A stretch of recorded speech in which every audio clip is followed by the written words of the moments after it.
Muito bem, pessoal, tudo tranquilo com vocês, tudo em ordem? Eu espero que sim. Olha só que são 20 horas e uns 2, 3 minutinhos aqui, dependendo do atraso do seu, do meu. Tá tudo bem com vocês, gente? Prazer estar aqui falando mais uma vez, pertinho da prova, né? A gente já sente aquele cheirinho ali de domingo, de vitória. Faremos sim uma boa prova. Eu tenho certeza disso, eu reitero o que eu falei no aulão de sábado passado, e vou reiterar aqui agora, né, que você fará uma boa prova, você vai ver, você não pode em nenhum momento achar que não, porque você se preparou. Ah, mas eu não me preparei muito, eu para ter estudado mais. Gente, se o concurso fosse no final do ano, você ia dizer, não deu tempo de me preparar, eu era para ter estudado mais. Se o concurso fosse no meio do ano que vem, você ia dizer a mesma coisa. A gente nunca está exatamente preparado, né? Entre aspas, preparado. A gente sempre vai fazer esse julgamento a nosso respeito, no sentido de que nós não estamos preparados para a prova. Mas o que você estudou, o que você viu, o grau de atenção que você deu, isso sim vale bastante. E é por isso que eu digo que você fará uma boa prova, uma belíssima prova no domingo. Beleza? Vamos continuar? Vamos continuar. A nossa live começou semana passada não, no sábado, né? Ela vai continuar agora. Ali com uma parte, agora temos outra parte aqui, tá? Eu foco muito na semântica, mais uma vez, nessa rodada. Não é aquilo que a gente espera, uma gramática conectada, muito conectada com a semântica. E vai ser uma rodada aqui bem especial de 10 questões, 50 minutos, 10 questões, pá, tiro curto, vamos nessa? Já pegou um cafezinho aí, um chazinho, já tomou sopa, a pessoa já tomei a minha canja, que bom que você tomou sua canjinha, ótimo. Eu, por enquanto, tô só na água, a canjinha é só mais tarde, só quando acabar. Viu? Vamos junto, então? Só se for agora. Então, bora ficar pequena aqui. Tô pequenininho, vocês estão me vendo aí, gente, olha só. Vamos para a primeira questão? Primeira rodada, leitura, compreensão, interpretação. Como eu acho que essa prova vem, sabe? Eu acho que ela vem desse jeitinho aqui. Vamos ver? Professor, se der certo, se for desse jeitinho aí, o que acontece? Acontece que você vai ser feliz, você vai fazer uma bela prova, como eu digo, e vai ficar contente. Vai comemorar no domingo, depois da prova, depois do cansaço, vai pedir uma pizza, vai pro aconchego do seu amor, ou pro aconchego do seu quarto, da sua solidão, não tem problema nenhum, e vai dormir o sono dos justos. Vamos nessa? Vamos agora, meu povo. A questão 1 traz o seguinte, só que antes estão vendo aí bizus prévios. Estes bizus são exatamente iguais àqueles da aula de sábado. Aliás, falar em sábado, estava esquecendo de dizer. Nesse sábado vai rolar aulão, sim. Aulão bom pra caramba, você não pode vacilar. Português será com o Sérgio Rosa, o grande Sérgio Rosa, tá bom? E as demais disciplinas, você dá uma olhadinha aqui no nosso perfil no Instagram, você vai encontrar toda a equipe que vai dar o show no sábado, tá bom? Vamos lá então, vamos junto? Bizus prévios, esses bizus, se você perdeu a aula de sábado, esses bizus prévios estavam abrindo o meu aulão, eu vou reiterar porque não tem aqui mudança não. Aqui, essa sequência de bizus é igualzinha essa aqui, essa sequência de 5 bizus é igualzinha à de sábado. Mas não custa nada reler. Vamos aqui comigo, vem comigo, ó.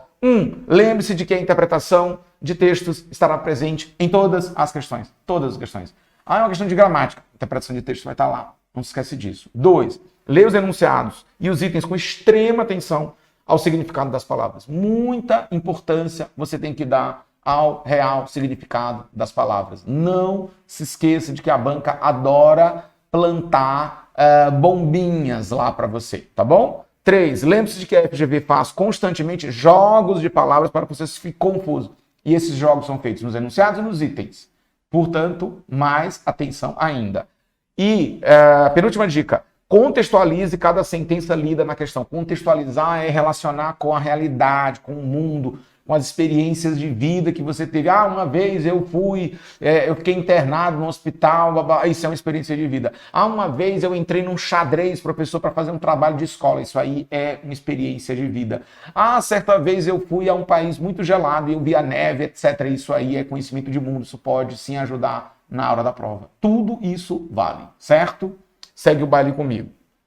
Última dica. Se o texto for de um autor antigo, tipo assim, ela adora Machado de Assis, se ela pega o Machado, tente voltar ao cenário daquela época, como vocês estão vendo, eu vou sumir um pouquinho aqui. Pronto, ó. tente voltar ao cenário daquela época e o compare com o atual. É sempre importante lembrar que a FGV adora fazer esse movimento de comparação de um texto antigo, dos pensamentos de um texto antigo, comparando com o atual. Então ela sempre faz esse confronto. Fechou? Isso aqui é regra geral para qualquer concurseiro que vai se dar bem lá na prova de domingo, que no caso é você. Então vamos nessa? Vamos para a primeira questão? Primeira questão, o que é legal? É uma questão de compreensão e interpretação de textos. É um fragmento de um texto do Érico Veríssimo, vocês estão vendo aqui. E aí nós vamos ler esse fragmentinho e ver o que ele está querendo dizer. No enunciado ele diz assim, ó. Segundo esse pequeno texto, a função do escritor no mundo. O professor só aconselha que eu dê uma olhadinha no enunciado? Olha, se o enunciado for como esse daqui, é muito legal, porque ele já está dando uma pista para a gente.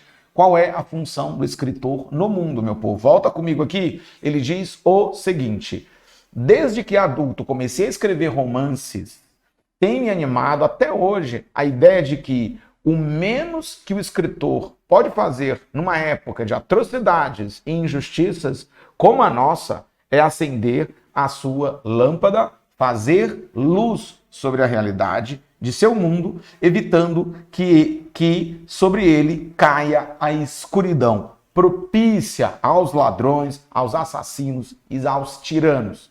Sim, segurar a lâmpada a despeito da náusea e do horror, apesar, tá? Apesar da, ok? Concessão. Apesar da náusea e do horror. Se não tivermos uma lâmpada elétrica, acendamos o nosso toco de vela. Ou, em último caso, risquemos fósforos repetidamente, como sinal de que não desertamos nosso posto. Está aqui, belíssimas palavras de Érico Veríssimo, um texto não tão antigo, o Érico Veríssimo morreu em 1975, vocês estão vendo aqui, então é um texto escrito mais ou menos na década ali de 40, 50 e super atual, né? Nem se fala. Como a literatura ela nunca fica velha. Bom, e aí, meu povo, segundo, cadê aqui? Só vendo o nosso tempo, olhar o nosso tempo aqui. Eita, pau, vamos lá. Segundo esse pequeno texto, a função do escritor no mundo, qual é, meu povo? Item A diz, revelar realidades aos menos cultos. Não parece ser isso. B, denunciar crimes contra os mais pobres. Denunciar crimes contra os mais pobres? Essa questão aqui é totalmente de compreensão de texto. Veja, compreender é diferente de interpretar. Compreender, você tem que tirar o que está no texto. O que o texto disse. Olha só, segundo esse pequeno texto, é de acordo com o texto. O texto diz, eu estou aqui, professor, fazendo uma inferência, eu estou aqui imaginando que o escritor... Ei, sai daí, você está nas nuvens e a questão que é terra. É o que está escrito no texto. O que está escrito no texto é o seguinte, ele tá dizendo que o escritor, a função do escritor é revelar a realidade aos menos cultos, é denunciar crimes contra os mais pobres, é esclarecer fatos circunstantes, é iluminar a consciência das autoridades. Gostei desse, professor. É escrever temas escrever sobre temas desconhecidos? Vem cá dar uma olhadinha aqui. Ele diz uma coisa, ó.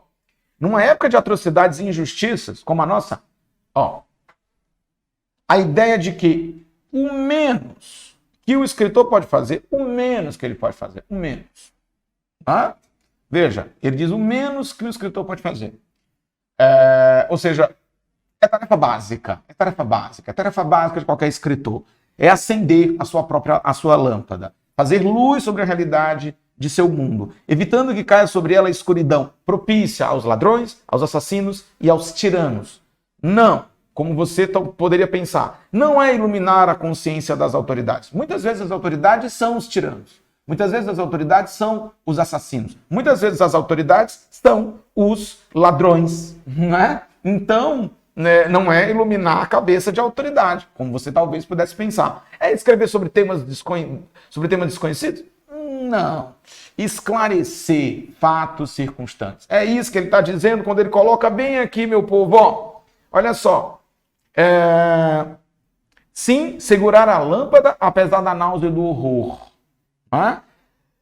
Se não tivermos uma lâmpada, acendamos um toco de vela. Ou, em último caso, risquemos fósforos como um sinal de que não desertamos nosso posto. Não abrimos mão. Temos que mostrar o que está acontecendo. Temos que iluminar, acender vela, acender toco de vela. Aliás, acender lâmpada elétrica, acender toco de vela e riscar fósforo repetidamente é para criar luz. E para criar luz, para que as pessoas vejam o que está ao seu redor. Circunstante. O que é uma coisa, o que é uma circunstância? É o que está ao meu redor. É o que está, que me circula. É a minha própria realidade. Questão 1, foi para conta, ser de casa. Cuidado, segundo o texto, de acordo com o texto, segundo o autor, conforme o autor, na visão do autor, tudo isso é compreensão, não é interpretação, não é para viajar, não é para inferir como vai acontecer agora, na questão 2. Mas antes vamos aos bizus prévios. Questão 2, ela vai dizer assim, ela vai dizer um negócio aqui, mas antes ele diz assim, o que é que eu digo nos bizus? Inferir é deduzir a partir do texto e do contexto. Inferir, aqui você interpreta. Uma questão que diga, infere-se do texto tal coisa, está pedindo interpretação. 2, inferir é a mesma coisa que deduzir, depreender, concluir. Sinônimos. Não se estressa com isso. Sinônimos totais. 3, as inferências têm limite. Então, se é uma interpretação, eu posso interpretar tudo que eu quiser do meu jeito. Ei, pera ainda. Isso aqui não é o WhatsApp que manda um monte de fake news pra gente, não. Isso aqui tem que ter limite. E quem dá esse limite? Quem limita as inferências são as sutilezas do texto e a lógica que rege o mundo. Isso é que vai permitir você ir até tal lugar ou não ir até tal lugar. Entende? Você é, digamos assim, controlado pelas sutilezas do texto e pela lógica, como eu coloquei aqui, que rege o mundo. Então, sabendo disso, bora lá? Bora interpretar? Agora é interpretar. Não está escrito não, viu? Não está escrito não. Não está escrito não. Agora não está escrito. Lá a gente viu no texto que estava escrito acenda a vela, né? Risque fósforo, né? Para que todos saibam o que está acontecendo. Lá ele disse. Aqui não. Veja bem, o item A diz assim. O item A não. O texto diz assim. A Polícia Civil cumpriu nesta quinta-feira, só um detalhe, essa prova foi para policial civil. Então, por isso que ele usou esse tema, tá? No nosso, muito provavelmente, ele vai usar algo relativo à saúde pública, muito provavelmente, tá bom? A Polícia Civil cumpriu nesta quinta-feira 2 mandados de prisão na zona leste de Porto Alegre contra ladrões de veículos. Um deles, que havia rompido a tornozeleira eletrônica após ter progredido de regime, foi recapturado no bairro Glória e, segundo a investigação, seguia cometendo crimes. É só isso, um texto dissertativo expositivo, vocês estão vendo aí, uma notícia, claramente, uma notícia quanto ao gênero, e diz, a afirmação abaixo pode ser inferida, após a leitura do texto, que pode ser inferida. O que pode ser inferido não estará escrito no texto, não estará escrito, não procure, você não vai achar. Se liga, segue o baile. Gente, eu posso inferir dessa leitura, desse texto, que a utilização de tornozeleiras eletrônicas se tem revelado completamente inútil como medida punitiva? Posso dizer isso? O que você acha? É claro que não. Por que não? Gente, observe. Inútil como medida punitiva? Quem disse que tornozeleira é uma medida punitiva? Você roubou um banco, vou punir você, vou colocar uma tornozeleira eletrônica, você vai ficar em casa com a tornozeleira sendo monitorada. Isso é punição? Não é punição, não. Isso é uma medida, como se sabe, conhecimento de mundo agora. A pessoa que usa a tornozeleira eletrônica, ela é interpretada como uma pessoa que não pode, não é vista mais como um potencial causador de problemas à sociedade. Mas a polícia vai monitorar essa pessoa, vai dar uma chance, vai monitorar. A ideia não é puni-la, de modo algum. B. A libertação de prisioneiros por progressão de regime é um incentivo à volta da vida criminosa. Ei. Nessa hora você diz, é mesmo, professor, esses vagabundos que ficam aí, eles colocam tornozeleira e vão cometer crime. Ei. Você perdeu a razão aí falando desse jeito. Você está discutindo. Seja Seja cuidadoso. Não se envolva emocionalmente com o tema.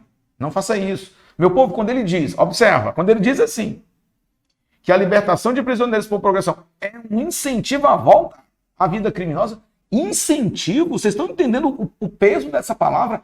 Então, cara, eu vou te colocar uma tornozeleira. Então isso aqui, ó, é para você começar a apontar, tá? Meu povo, não é isso. Claro que não. Ah, mas ele cometeu crime. Ele cometeu, mas a tornozeleira não é um instrumento de incentivo.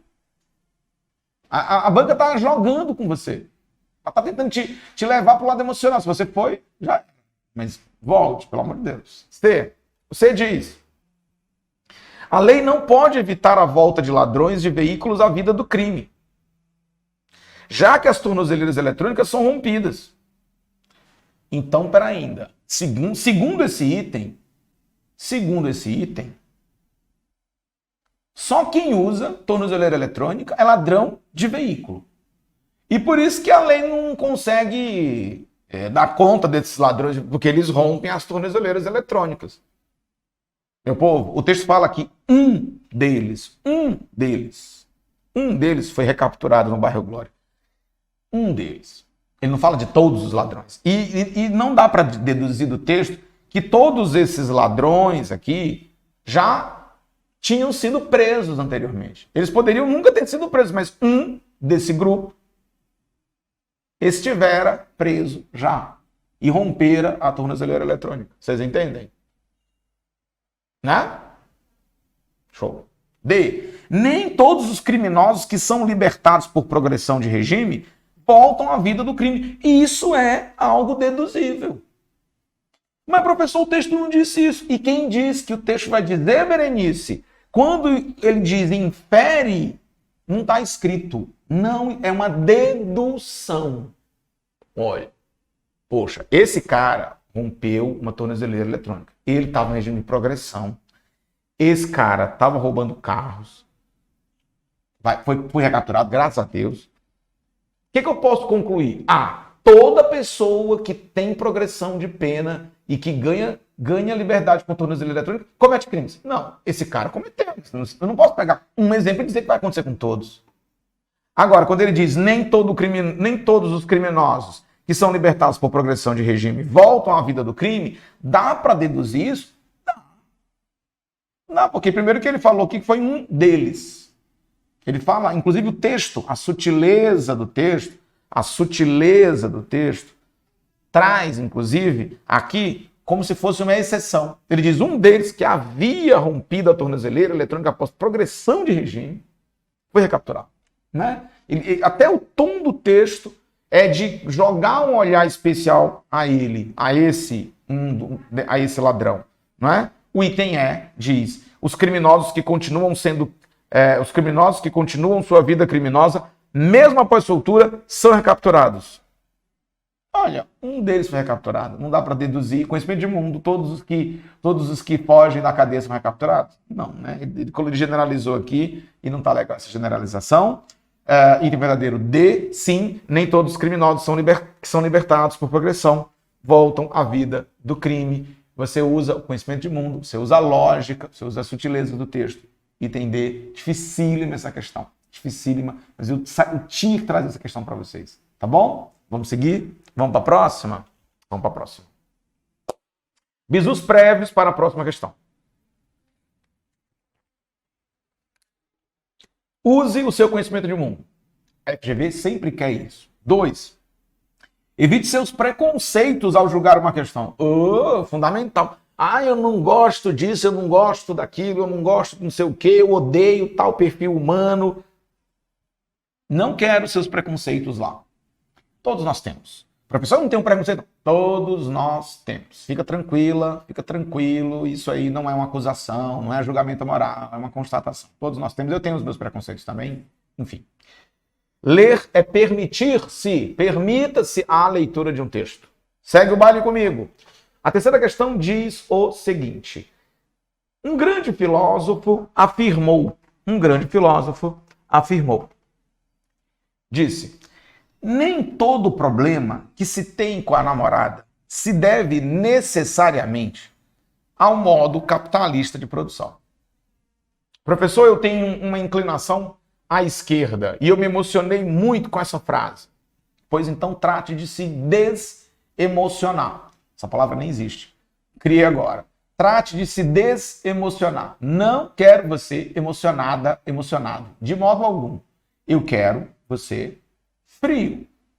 Ah, eu odeio esse povo de esquerda, não sei o quê, são todos fumadores de maconha, passam o dia na faculdade fumando maconha, plantando maconha, vendendo maconha, e é tudo maconheiro e com cheiro de maconha. Ei, relaxa.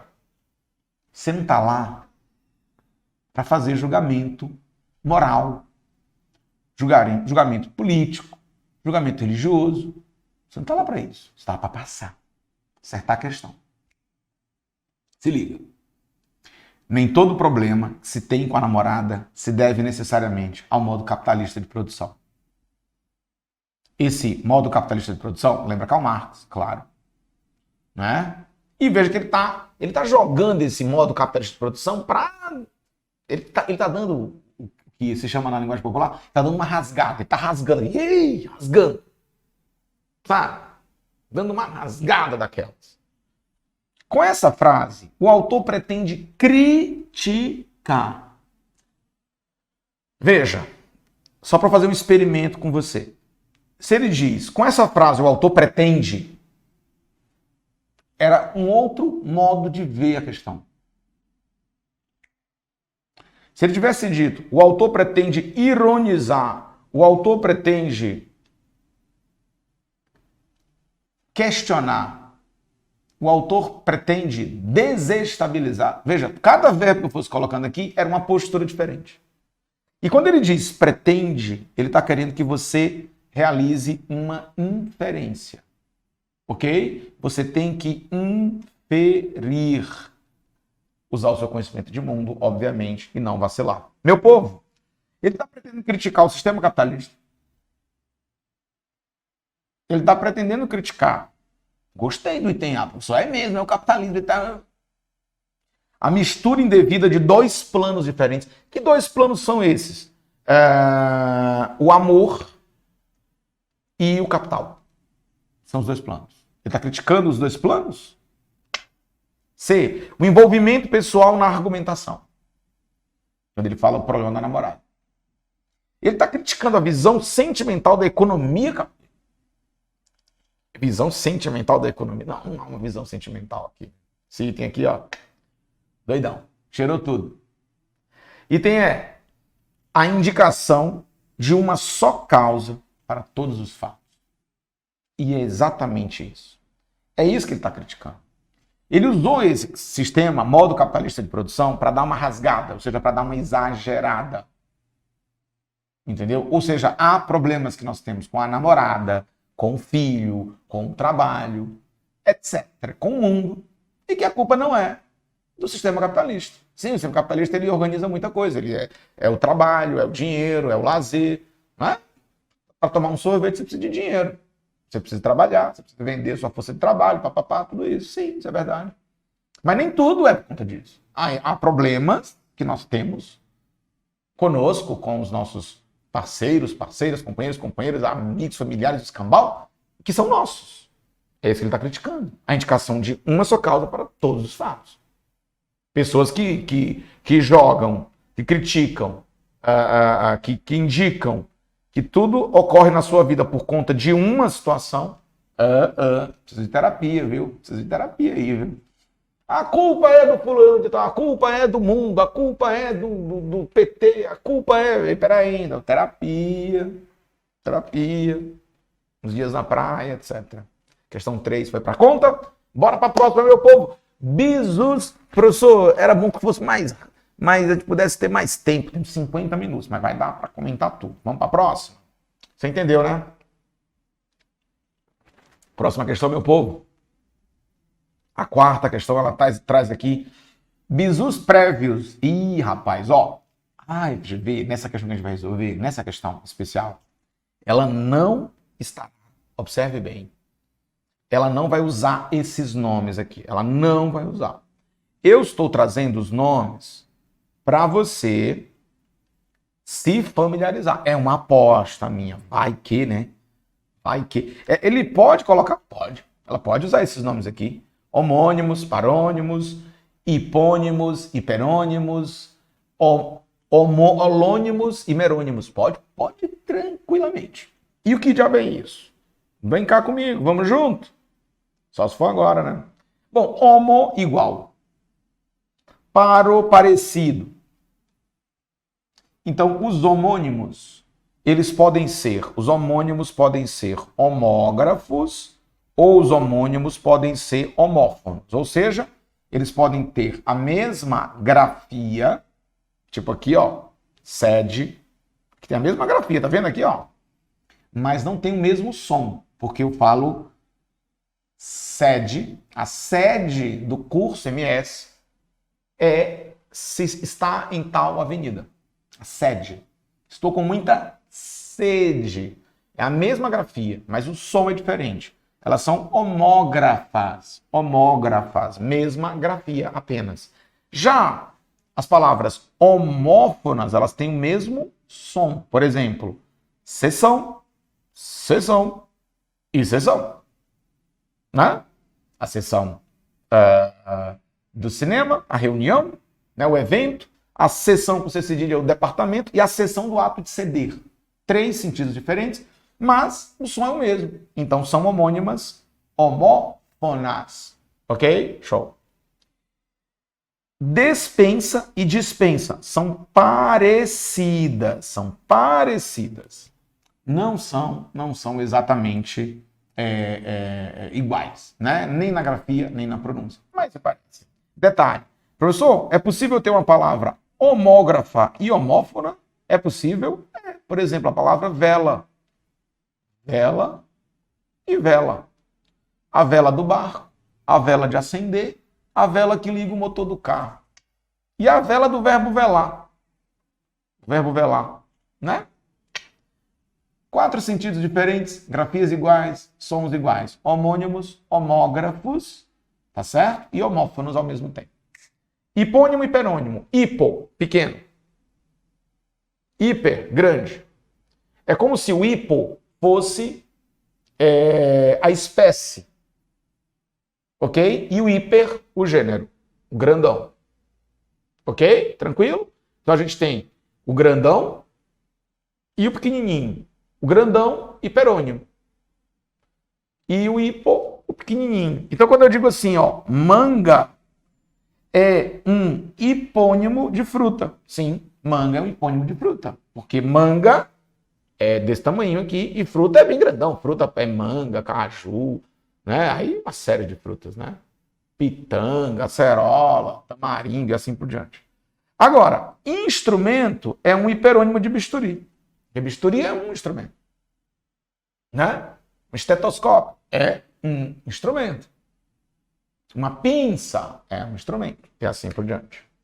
E, para fechar, holônimos e merônimos. Ah, se cair um troço desse, professor. Se cair, eu vou pagar um vinho para o senhor. Ah, então pronto, eu quero. Eu quero, faço questão, diga onde é que eu vou buscar. Tá bom? Meu trabalho é longe. Eu mando o Uber Flex, aquele Uber Flash. Vai pegar. Tá bom? Não tem problema não. Tem desculpa não, viu? Tem desculpa não. Eu vi o que vocês estão dizendo aqui no chat. Meu povo. É isso aí. Tô brincando. Só que tá aqui no chat, tá de boa aqui. Vamos lá. Vamos lá ver, meu povo, é o seguinte. Holônimo e merônimo, o que é? O holônimo, meu povo, são as coisas grandes e os merônimos são os componentes dessa coisa grande. Cabeça. A cabeça é um holônimo. Aqui é a minha cabeça, ó. E aí eu tenho o quê? Olhos, né? Eu tenho nariz, boca, testa. Eu tenho as maçãzinhas aqui, né? A barba. Isso tudo compõe o quê? Compõe a minha cabeça. Então, são merônimos. É que nem assim, ó, mão. Cadê os merônimos da mão? Aqui é um holônimo, né? Um holônimo. Cadê os merônimos da mão? Os merônimos. dedos, unhas, metatarsos, tarsos, metatarsos, palma. É ou não é? Aqui esses ossinhos aqui, cujos nomes eu não sei, esqueci. Tarso, metatarso e não sei o quê. Já era, vocês sabem, vocês são da área de medicina, vocês sabem. Foi, fechou, ok. Vamos resolver a questão? Bora resolver a questão. Cadê o tempo? Meu Deus, 30 minutos, como é ligeiro. Vamos lá, olha só. Ao escrever um texto, o autor enfrenta várias dificuldades. Uma delas é evitar a repetição de palavras, e um dos meios para isso é substituir uma palavra de valor específico por outra de conteúdo geral. Como no exemplo a seguir, tá vendo? Isso aqui é questão de... Isso aqui é coesão, meu povo. Isso aqui é coesão. É coesão isso aqui. Tá bom? Segue o baile comigo. O sargento foi atropelado. Depois de alguns minutos, chegou uma ambulância que levou o militar para o hospital. Ora mais, eu tenho aqui sargento e tenho o militar. Meu povo, se você observar bem, sargento é um hipônimo de militar. Militar é um hiperônimo, né? Ou seja, sargento é um hipônimo de militar. Porque eu tenho sargento, cabo, capitão, general, né? Etc. Acesse os vocábulos abaixo em que mostram, respectivamente, esse mesmo tipo de relação. Meu povo, eu vou ser objetivo com vocês, porque o item não tem como. Quarto, você está vendo, é um hipônimo de cômodo. Cozinha é um cômodo, dispensa é um cômodo, etc. E quarto é menor e cômodo é maior, ou seja, quarto é um hipônimo de cômodo. Nos outros, a gente tem aqui relações que não são relações que nós podemos enquadrar dentro dessa categoria, como ele coloca aqui, selvagens e índios, né? Selvagens não necessariamente sejam índios, seres humanos que moram nas capitais, que moram em bairros chiques, que têm carros muito bonitos, que têm belos trabalhos, podem ser selvagens, completamente selvagens. Vai depender muito do contexto, né? Os outros, bananeira e bananal, né? Olha aí, quando ele coloca bananeira e bananal, o que a gente tem aqui? Gente, a gente não tem aqui, como você observar bem, a bananeira, veja, tá tudo dentro do mesmo campo semântico. Quarto e cômodo são palavras diferentes, mas uma com valor maior do que a outra. Não vou dizer que bananeira é menor do que bananal, né? Não é isso. Eu não tenho aqui um tipo de... Veja, bananeira não é um tipo de bananal. Que embalagem não é um tipo de caixa.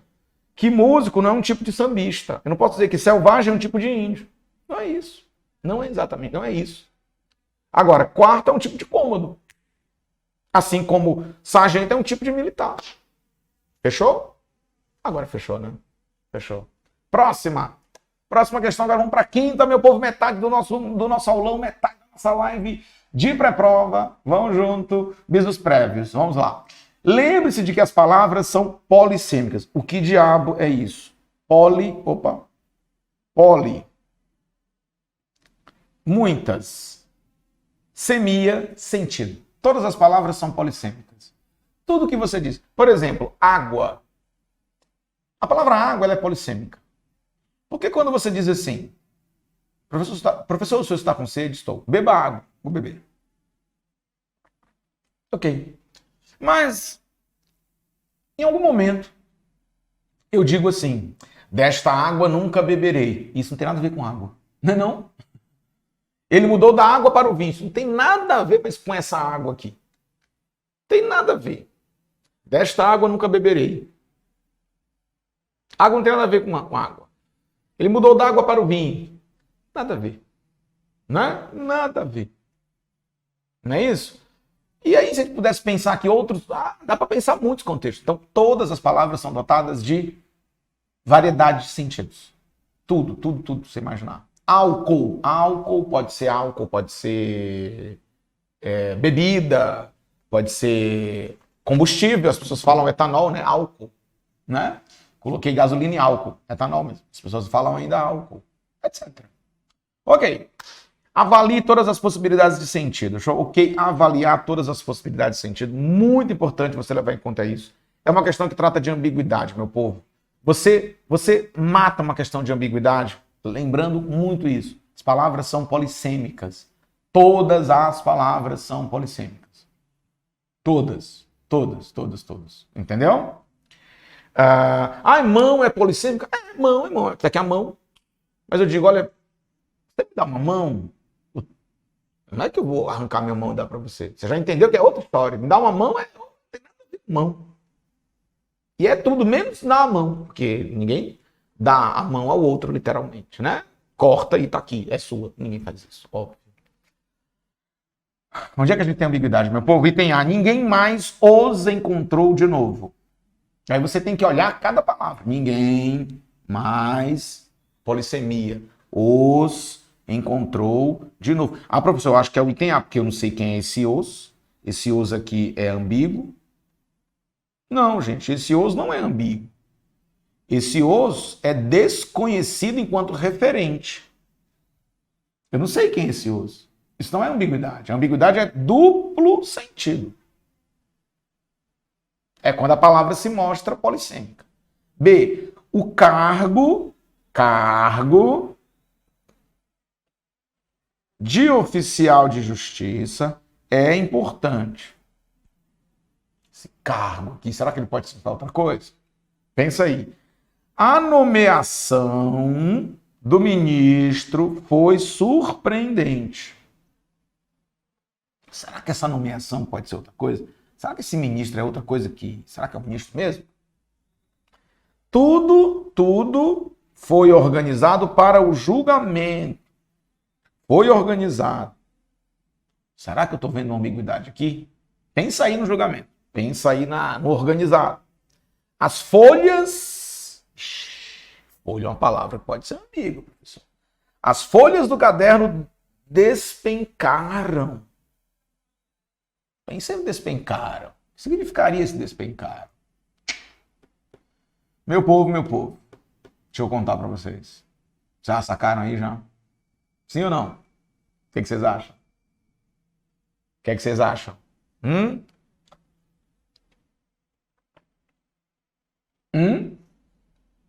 Meu povo, é o item C. A nomeação do ministro foi surpreendente. Aqui é ambíguo. Por quê, professor? Presta atenção. A nomeação, uma coisa eu não grifei de propósito. A nomeação do ministro. Do ministro. As palavras que ligam os termos são palavras muito suscetíveis à ambiguidade. Preposição liga termos. Não é? Nessa conexão, podemos descambar para um sentido outro. Ele está dizendo o seguinte, a nomeação do ministro. O ministro foi nomeado ou o ministro fez uma nomeação? Entendeu a história? O ministro nomeou alguém. A nomeação do ministro foi surpreendente. O ministro chegou e nomeou o fulano de tal. Olha, esse cara aqui vai ser meu assessor. Quem é esse cara aí? Esse cara aí trabalha no PCC. Ele vai ser um dos meus auxiliares aqui. Como é que pode o ministro nomeou um integrante do PCC para trabalhar com ele? Como é que pode um negócio desse? Entendeu? E também pode ser que o ministro foi nomeado. Né? A nomeação pegou-se um ministro que entende tudo de saúde, por exemplo, o Eduardo Pazuello, que é um ministro que entende tudo de saúde. Um general, né? Um general que entende tudo de saúde. Maravilhoso. Sabe de tudo de saúde. E ele foi nomeado agora para cuidar de outra coisa. Ele agora é integrante ele agora coordena o núcleo de língua portuguesa do Congresso Nacional. Tô dando uma exagerada aqui, tá, meu povo? Isso aí é surpreendente, porque o cara que entende tudo é um general que entende tudo de saúde, vai agora gerenciar um grupo de língua portuguesa? Isso é surpreendente. Então, entende? É isso, foi pra conta, cuidado, não vacila. Bora pra sexta questão, cadê o nosso tempo? O tempo corre, meu Deus do céu. Bisus prévios. Eu tô apostando nesse negócio de gerúndio, meu povo. Isso aqui, a FGV gosta desse negócio. Cuidado. Os gerúndios, professor, eu ouvi falar que quando você usa gerúndio, tá sempre errado. Não, gerúndio não tá sempre errado. Se eu digo assim, eu estou falando com vocês, isso é errado? Não, está acontecendo agora. Não é não? Eu estou bebendo água. Estou bebendo água. Bebi água. Acabou. Tá vendo? O gerúndio não é. Ah, mas eu ouvi falar que tem um gerundismo. Gerundismo realmente é um problema. Mas, meu povo, o gerúndio se torna... Aquele gerúndio lá, gerundismo, ficou com a fama ruim quando ele foi utilizado, ele era utilizado para cansar os clientes que ligavam para as operadoras de telemarketing, né? Estamos transferindo a sua ligação para o outro setor. E aí a gente ficava, estamos anotando seus dados, estamos analisando o seu caso. Esse ando aí criou uma fama muito negativa. O gerúndio se torna errado, aí sim, ó, quando ele não é sincrônico. Tem que ser sincrônico. Nem sempre as ações são sincrônicas, portanto, nesses casos, há erro de estruturação. E os gerúndios podem expressar ideias diferentes a depender do contexto. Ideia de concessão, ideia de modo, ideia de temporalidade, etc. Então aqui, observa comigo, gente. É uma questão difícil. Ele diz assim, observemos a seguinte frase do texto 2, com o emprego adequado do gerúndio. Emprego adequado. Hermes, o Mercúrio de Roma, possuía em Acaia, ao norte do Peloponeso, um templo onde se manifestava respondendo às consultas dos devotos. Ok? Então, ele se manifestava, né?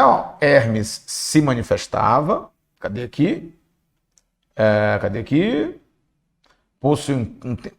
Possuía em Arcádia um templo onde se manifestava. O Hermes se manifestava respondendo às consultas dos devotos. Ou seja, ele está dizendo que esse emprego está adequado, está mesmo. Né? Ou seja, quando os devotos faziam uma pergunta, esse Deus chegava e se manifestava. Ou seja, ele respondia e no ato de responder, essa entidade divina, ela se manifestava. Era tudo ao mesmo tempo. Ok? Beleza?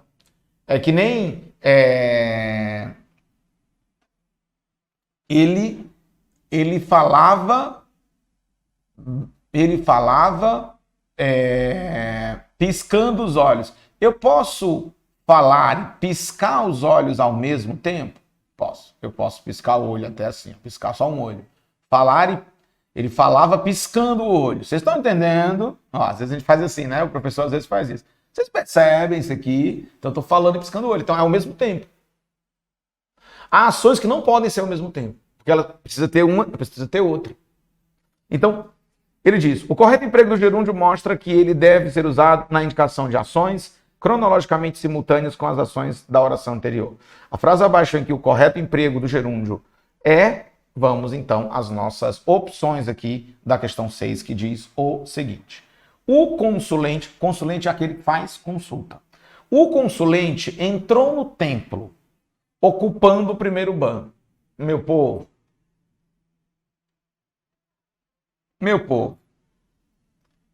não dá para entrar no templo ocupando o primeiro banco.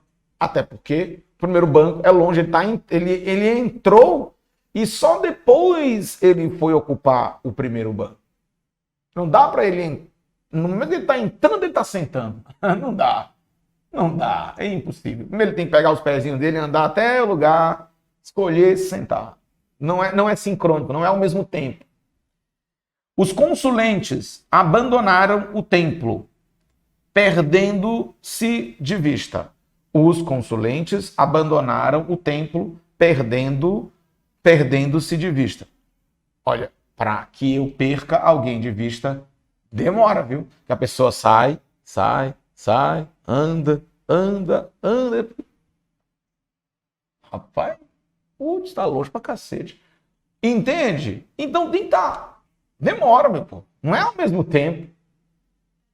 Não é ao mesmo tempo, entendeu? Primeiro eles abandonam e só depois eles perdem de vista. Não é que o abandono, a não ser que eles fossem, a não ser que esses consulentes abandonassem um tempo na velocidade da luz.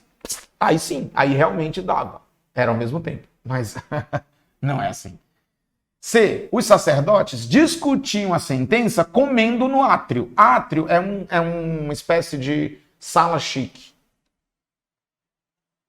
Meu povo, vocês já fizeram um almoço? Fizeram não. Vocês já participaram de um almoço de trabalho para resolver problemas? Claro que sim, muito provavelmente. Não é? Você foi almoçar com alguém da empresa onde você trabalha, ou com quem você presta serviço, a quem você presta serviço, e você, vamos almoçar? Aí você vai lá no almoço, comida boa, lugar bom, as ideias fluem, e você fecha negócio ali. Ou seja, você almoça, né? E ao mesmo tempo que almoça, você fecha um negócio, você resolve uma pendência. É tudo ao mesmo tempo, comida, o lugar, tudo isso ajuda, né? Então o item verdadeiro é o item C. Os sacerdotes discutiam a sentença comendo no ato. É totalmente possível comer, participar de um banquete e discutir uma sentença. Totalmente possível. Até porque discutir uma sentença não é algo rápido, é algo que leva tempo. Um fala uma coisa, outro fala outra. Enquanto um come, o outro fala, o outro ouve, depois o outro para de comer e fala. Tá vendo? É tudo sincrônico. Item D. O pescador fez o pedido recebendo o pescador. O pecador fez o pedido recebendo o oráculo a seguir. O pecador fez o pedido recebendo o oráculo? Como é que pode? Como é que o pecador faz um pedido e já recebe o oráculo? Como é que pode? Não dá. E por fim, o que dá treta. O homem ajoelhou-se implorando ajuda. Aqui é treta. Professor, eu posso, enquanto eu estou me ajoelhando, professor, eu posso já implorar ajuda. Mas, veja, enquanto você está se ajoelhando, você ainda não se ajoelhou. O homem ajoelhou-se, primeiro você tem que se ajoelhar, e aí só depois que você implora. Se você está implorando ajuda antes de se ajoelhar, essa ação ainda não se deu. Então, não o ato de ajoelhar-se é um ato que só se bate o martelo quando os dois joelhinhos estão no chão. Beleza? Tranquilo? Se liga. Questão difícil. Vai cair uma dessa. Estou esperando. Agora você sabe como fazer. Vamos à próxima, gente? Tá quase acabando, meu Deus do céu. Vamos lá, vamos para a nossa... Que questão é essa agora? É a sétima. Vamos para a sétima. A sétima diz assim, bisus prévios. A coesão é um mecanismo gramatical. Não se esqueça disso. 2. A coesão necessita de semântica para existir. Sim, sem semântica não existe coesão. Vamos junto? Vamos junto. Olha só. Frequentemente, vamos lá ver, observe o texto. Frequentemente, entre nossos motivos de ação, há um mais forte que os demais. É aquele que não é declarado. Você entendeu o que ele está dizendo? Frequentemente, entre nossos motivos de ação, há um mais forte que os demais. É aquele que não é declarado. O motivo mais forte, você guarda, você não fala. As palavras dessa frase que estabelecem coesão com o termo sublinhado são quais? Eu vou ganhar tempo, porque essa questão é um pouco... Se a gente for analisar item a item, a gente vai cansar muito. E já estamos com quase 1 hora de live. Então, eu vou ser um pouco mais objetivo, até para... Essa questão ela é muito enrolada. Mas o que eu quero é desmontar a bomba para você ver como é que faz lá e caindo no mesmo modelo, você vai se dar bem. Vem cá comigo. Quando eu digo o seguinte, meu povo, observa bem. Quando ele diz, vou pegar aqui o item A dessa questão, que é o item verdadeiro. Ó, ele está dizendo que as palavras dessa frase estabelecem coesão com o termo sublinhado são, ó, esse Q2 aqui, segundo a questão, vamos desmontar a bomba agora. Segundo a questão, esse Q2, ele está conectado, coeso é ligado, conectado, coeso com aquele, com os demais e com um. E é verdade. Quer ver? Ó?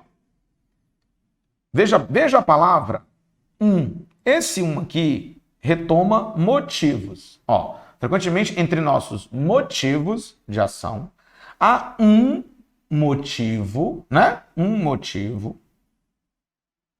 Há um motivo mais forte, que os demais motivos. Então a palavra os demais retoma motivo. Ela está conectada, ela se liga semanticamente. Olha o que eu disse aqui. A coisa é um mecanismo gramatical, mas ela é um mecanismo semântico também. Segue comigo. É aquele motivo o qual não é declarado. O que é aquele motivo o qual não é declarado. Esse que retoma aquele. Esse aquele retoma demais. O demais retoma um e o um retoma motivo. Ou seja, semanticamente estão todos envoltos. Entende? Por isso que o item verdadeiro é o item A de avião. Show de bola. Eu não vou ler os outros, que eu vou cansar muito vocês. Tá bom? Vamos lá? Já estamos com 50 minutos de live. Mas, quem disse, Berenice, que a gente vai parar aqui? Bora para a oitava. Vamos. Bisus prévios. A linguagem é política e ideológica. Ou seja, ela tem lado, ela levanta bandeiras. A linguagem tem lado, a linguagem não é neutra. Todo ato linguístico é político, é ideológico. Não se esqueça disso. 2. Ao falar e escrever, as marcas discursivas da linguagem se mostram. A FGV, ela quer que você perceba certas marcas do discurso que evidenciam pontos de vista, ideologias, maneiras de ver o mundo, etc. Veja a questão. Nenhum ser humano é uma ilha. Por isso não perguntem por quem os sinos dobram. Eles dobram por causa de um. Por cada uma, por toda a humanidade. Se grandes são as trevas que se abatem sobre os nossos espíritos, maiores ainda são as nossas ânsias de luz. Aí o texto vai falando. As tragédias dão-nos a dimensão da inumanidade de que somos capazes, mas também deixam vir à tona o verdadeiramente humano que habita em nós, para além das diferenças de raça, ideologia e de religião. E esse humano em nós faz com que juntos choremos, juntos enxuguemos as lágrimas, juntos oremos, juntos busquemos a justiça, juntos construamos a paz e juntos renunciemos à vingança. Quem escreveu isso? Leonardo Boff. Leonardo Boff, para quem não sabe, é um teólogo muito à esquerda, muito à esquerda. Quem é de inclinação esquerdista aqui, que assiste a essa aula, conhece Leonardo Boff. Quem é de inclinação da direita, da extrema direita ou do centro, talvez não saiba quem seja. Ele é muito inclinado à esquerda. Isso ajuda muito, presta atenção. Nenhum ser humano é uma ilha. Por isso, não perguntem por que os sinos dobram. Eles dobram por cada um, por cada uma, por toda a humanidade. A marca característica do discurso moderno nesse segmento do texto é... Vamos lá ver aqui. Aqui, gente, é o item A, tá? Sem querer aqui ficou bagunçado. B, C, D e E. Eu vou direto ao item verdadeiro, porque o nosso tempo aqui já ruiu. Sabe qual é o item verdadeiro? A marca de um discurso moderno, a marca de um discurso é marca de uma ideologia. Marca de um discurso é marca de um pensamento político, de um pensamento ideológico. É marca de um lado, é marca de uma bandeira que você levanta. Entende? Isso aqui é uma marca discursiva. Ora mais. Quando ele diz a indicação separada de cada um, cada uma, por que isso aqui é uma marca, professor? Porque quando eu digo, vocês já notaram que quando eu falo aqui com vocês, eu digo assim, sejam todos bem-vindos, sejam todas bem-vindas? Sabe por que eu falo isso? Porque eu quero que a mulher apareça no meu discurso. Ah, professor, mas quando você usa o masculino singular, é neutro, serve para homem e para mulher. Eu sei. Eu sei que serve para mulher, é neutro mesmo. Se eu disser sejam todos bem-vindos, as mulheres se sentirão saudadas também, não é não? Só que quando eu digo que sejam todos bem-vindos, sejam todas bem-vindas, eu me posiciono politicamente, ideologicamente. Entende? Deu para perceber? Quando eu digo assim, isso é coisa de preto, viu? Isso é coisa de preto. Eu me posiciono politicamente, ideologicamente. Entendeu? Quando eu digo que nas faculdades de humanidades só tem maconheiro, todos lá não estudam, fumam maconha. Isso é uma marca que indica um posicionamento, uma bandeira, um modo de pensar, um modo de ver, etc. Entendeu? Foi. Nona questão. Tá chegando. Nona questão. Ó, dificílima essa questão. Não tem bizu para ela. Vamos ler. Não submeter a saúde a provas estúpidas, mas também não a poupar com mimos excessivos. Cavalgar bem a sua saúde para poder fazer com ela viagens longas. Esse pensamento se apoia em uma metáfora de equitação. Gente, metáfora de equitação quer dizer que ele compara mesmo a vida ao trabalho de alguém que cavalga, de um cavaleiro, né? De alguém que sai a cavalo, que anda a cavalo, que compete a cavalo. Assim, é o único termo que não faz parte dessa metáfora. Ou seja, qual passagem do texto, discursivamente, não toca na metáfora? Submeter provas toca na metáfora da equitação? Toca. Longe, mas toca. Conhecimento de mundo agora, fundamental. Meu povo, submeter a provas. Quando ele diz, não submeter a saúde a provas estúpidas. Provas, que eu saiba, ocorrem quando você pratica um esporte. E equitação é um esporte. Entendeu? Ou seja, submeter o coração a provas estúpidas é semelhante a um esportista realizar uma tarefa que pode prejudicá-lo. Né? Ou seja, praticar, entrar numa competição que pode prejudicar. Poupar. Poupar, sim. Porque quando você faz qualquer esporte, pratica qualquer esporte, como equitação, é natural que você poupe, que você ande mais devagar, né? Se você é alguém que corre, não é? Se você é alguém da prática do atletismo, você vai ter que poupar. Se você é um nadador, você vai diminuir as braçadas, o ritmo das braçadas, etc. Então, poupar tem a ver, sim, com a ideia da metáfora da equitação, a metáfora do esporte. Mimos excessivos, não tem nada a ver. É o item C. Nada a ver. Fazer com ela viagens longas, tem tudo a ver. Ele diz, cavalgar bem a sua saúde para poder fazer viagens longas. Fazer com ela viagens longas. Sim, é possível, numa prática esportiva, fazer viagens longas. Totalmente possível. Né? Com o próprio esporte, né? Um atleta que realiza um triatlon, né? Que anda, um ciclista que sobe lá, que passa pela França toda, no Tour de France, né? Tá ali, ele faz viagens com esse gesto. E por fim, cavalgar bem, né? Tudo a ver. Portanto, questão 9 foi para a conta C de casa. Bora para a última, meu Deus, a saideira, meu povo! Tá faltando uma questão de gramática, né? Propriamente dita. Vamos lá ver. A dica 1 diz o seguinte, meu povo. VTI, VI, VL mais a partícula C, esses todos indicam que o sujeito é indeterminado. Sim, e esse se, não se esqueça, é o índice de indeterminação do sujeito. E esses verbos aqui sempre ficam na terceira pessoa do singular. Logo, acreditam-se em fantasmas. Está errada a concordância. Acredita-se em fantasmas. Tá?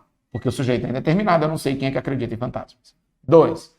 Mesmo sendo indeterminado, o sujeito continua a existir. Muito cuidado. Sujeito indeterminado não é sujeito que não existe. Ele existe, só que ninguém sabe onde essa criatura se encontra. 3. Sujeito elíptico não é visível no texto. Sim, o sujeito oculto. Mas existe e é sabido pelo leitor. Ou seja, o leitor o conhece. Quando eu digo vimos tudo, o sujeito não está aqui, ele não é visível. Mas ele existe. E é sabido pelo leitor. Quem lê essa frase, ou quem pronuncia essa frase, sabe quem é que viu tudo. Não é? Vimos tudo. Eu coloquei todos. Não, tudo. Ok. Vamos à próxima. Vamos à questão saideira última, meu povo. Diz o seguinte, olha só. Temos uma notícia triste. O coração não é o órgão do amor. Ao contrário do que dizem, não é ali que moram os sentimentos. Nesse segmento de texto, há duas formas verbais na terceira pessoa do plural. Dizem e moram. Sobre essas formas verbais, assinale a opção correta. Item A. As duas formas mostram sujeitos pós-postos, ou seja, sujeitos que estão depois do verbo. Postos depois do verbo. Mentira. O moram, sim, ó, os sentimentos, sujeito, eles moram. Verbo intransitivo. Mas dizem. Quando o verbo está na terceira pessoa do plural, sem antecedente, o sujeito é o quê? Indeterminado. Eu não sei quem é que diz. Ao contrário do que dizem, quem é que diz isso? Sei lá, verbo na terceira do plural. Sem antecedente, o sujeito é indeterminado. Então, item A está falso. B, só a primeira forma tem sujeito indeterminado. A primeira forma tem sujeito indeterminado. Só ela, porque na segunda o sujeito é mora. Item C, só a segunda forma tem sujeito. Não, as duas, aquilo que eu falei, ó. Mesmo sendo indeterminado, o sujeito continua a existir. Mesmo sendo indeterminado, o sujeito continua a existir. Se eu digo, acredita-se em milagres. Quem é que acredita em milagres? Eu não sei, mas existem pessoas que acreditam em milagres. Sujeito indeterminado. Entendeu? Mas eu sei perfeitamente que ele existe. Só não sei quem ele é. Quem é que acredita? Quem são essas pessoas que acreditam? Não sei. Ok? Então, é falso o que ele diz. Só a segunda forma tem sujeito. As duas têm. Um, eu sei quem é e eu vejo que são sentimentos. O outro, eu não sei quem é. Mas ele existe. D. As duas formas mostram sujeitos indeterminados? Não. As duas orações não têm sujeito? Não. As duas têm sujeito? Sim. E só lembrando, tá? Temos uma notícia triste. O sujeito é nós, oculto. Existe. O sujeito aqui é sabido pelo leitor. Nós, não é? Eu bato o olho, sei quem é. O sujeito é um nós. Ele existe, mas eu não vejo. Por isso que ele é chamado de oculto, elíptico, subentendido, desinencial. Meu povo, muito obrigado pela atenção de vocês. Muita calma nessa hora. Vai dar certo. Vamos devagar, tá certo? Vamos respirando. Trabalha a tua respiração no dia da prova. Agora, posso fazer isso agora quando eu ficar ansiosa?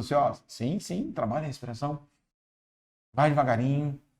Você fará uma belíssima prova. Eu digo isso porque é a mais absoluta verdade, tá bom? Aprender com esse resultado. Você vai ver. Você vai chegar e vai dizer assim, putz, o professor disse que ia fazer uma boa prova e eu fiz uma boa prova. Você vai ver como isso vai acontecer. Viu? E lá na prova, na hora, depois de você fazer as suas orações, as suas preces, etc. Trabalhe a respiração e vai embora. Vamos buscar a nossa vaga. Eu acredito muito em vocês e obrigado por tudo, por todo esse carinho, por toda essa atenção. Muita gente fala comigo pelo Instagram. Adoro falar com vocês, tá? Tiro dúvida de alguns. Outros eu não consigo, porque é uma dúvida muito complicada, muito longa, muito texto, e aí acaba não dando, mas quando você é objetivo, eu faço todo o movimento para dar certo, tá bom?